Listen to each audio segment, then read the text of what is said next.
Welcome back, Bridgewater College Education 370 students. In this screencast, we're going to learn how to have students upload information to us, either in the form of a file or some text. Now, as you might expect, the first thing we're going to need to do is to turn editing on. So I'll turn editing on. When I do, I should have pointed out to you before that on the two boxes that show up, add a resource, add an activity, the box on the left for adding a resource generally means when we want to send information out to students.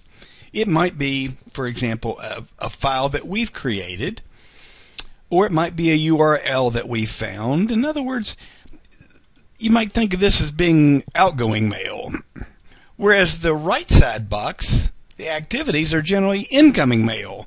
That is, these are activities where the students are going to have to do some work, come up with some data, and send it back to us. We've already done two of these, for example. We learned what a forum was, where students can go online and respond to a forum, which they all can see. And we've also looked at a choice activity, which is where a student makes a particular choice and sends that data back to us. And in fact, as you recall, we did the calculator activity, which was a choice activity, and we did the what is there you don't understand forum as a forum. But today we're actually going to do both. What I've done is I've created a short quiz, and this quiz has to do with Chapter 2, Linear Equations. So I want to post that as a file which students can download. But I also want them to download it, to answer it, and send it back to me as a graded activity. So to do so, first I'm going to add a resource. This is, again, information from me to them, and it's a file. And the file that I want them to download is an algebra quiz. It's a quiz on slope. I'll just call it Slope Quiz. And remember that anything that's in red requires a response on our part, so I'll just call it Quiz on Slope. Well, at this point, as you recall, we've done this before, we need to add a file. In other words, attach a file. So I'm going to upload a file. I'm going to browse for it. That is actually in my documents, and it should be right here called Slope Quiz. So I'm going to select this one, and I'm going to say upload this file. Okay, the Slope Quiz is now uploaded. Now here's an item. Do I want them to see it yet? What I might want to do is to hide it right now, because maybe I'm doing this on a Monday and I don't plan to give the quiz till Wednesday. So I'll save and go back to the course, and you'll see my Slope Quiz is hidden. Well, let's now give students a way to return this quiz to us once we make it visible. That is on the right-hand side, since that's something we're going to be collecting from students, and the activity is under Assignments, Upload a Single File. The assignment name is going to be Slope Quiz, and I'm going to remind students to just upload here. Upload your completed quiz. Here.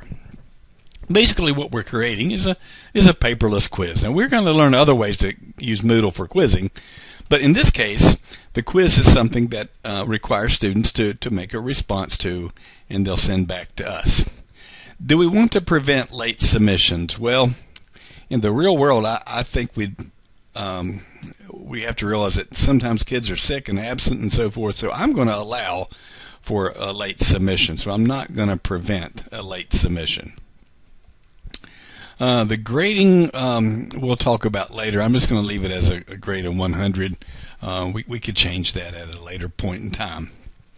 Allow resubmitting. Well, I'm going to make that yes. Now, you might disagree with me on this. It's not that I'm going to allow them to submit the quiz over and over again until they get it right. This is a one-time quiz. But in case a student has an issue, he submits a file that is a wrong file, I want to give him a chance to resubmit.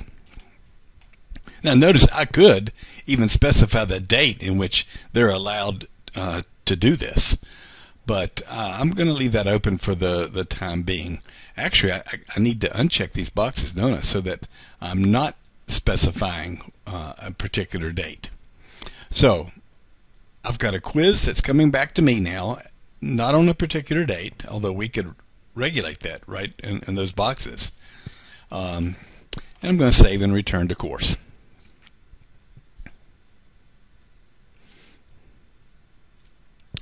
So,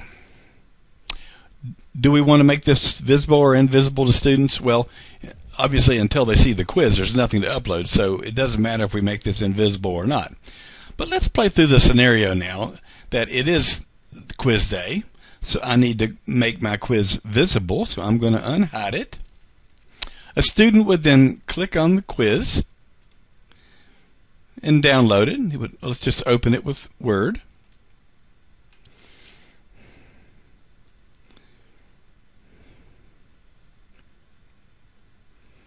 Here's the quiz.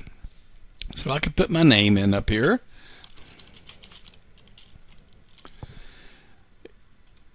Notice that I made this quiz not just a true, false, or multiple choice. I made it where they had to write sentences. Explain in your own words. Find the slope of, write an equation, and so forth. So I'm assuming that students would fill in the answers here, save their work. Once they save their work, then they could upload it back to Moodle.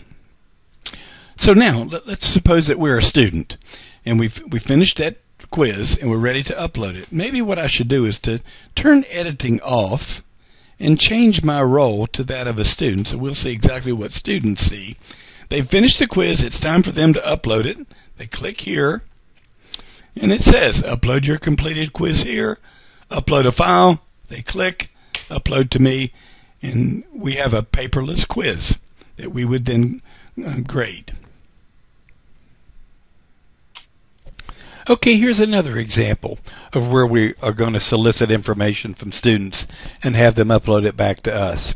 This time, I want my students who are studying slope to go to the computer lab to find a website that details why a person would study slope. What good is it? Who uses it? So I want them to find a website involving slope. So I'm going to turn editing on. I'm going to come down to the chapter about linear equations, and I'm going to add an activity.